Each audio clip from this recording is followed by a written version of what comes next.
வருத்தத்துக்குரிய விஷயம். உயர்நீதிமன்றத்தினுடைய உத்தரவு இருந்தாலும் என்னை பொறுத்த மட்டும் இது மிகவும் வருத்தம் அளிக்கிறது. அவர்களோடு என்ன இருந்தாலும் சரி பேச்சுவார்த்தை நடத்தி அவர்களுடைய அமைதியாக உழைக்கின்ற மக்களுடைய அவருடைய ஜனநாயக உரிமைகளை அரசு அதிகாரிகளும் சரி அரசும் சரி காக்க வேண்டியது கடமை. தனியாருக்கு ஒப்படைக்கணும் சொல்றாங்க. தனியாருக்கு ஒப்படைப்பது தனியாருடைய பங்களிப்பு என்பது விவாதத்துக்குரியது.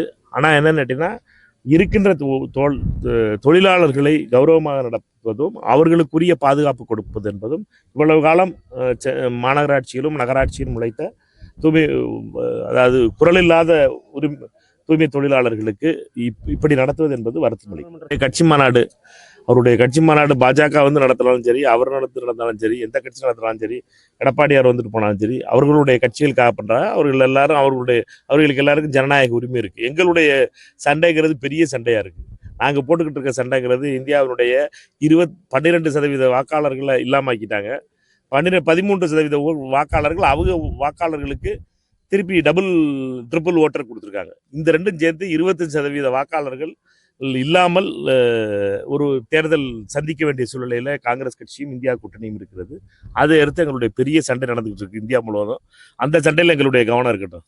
பிளே ஸ்டோர் மற்றும் ஆப் ஸ்டோரில் இருந்து பாலிமர் செயலியை QR கோடு மூலம் பதிவிறக்கம் செய்யுங்கள். செய்திகளை உடனுக்குடன் பெறுங்கள்.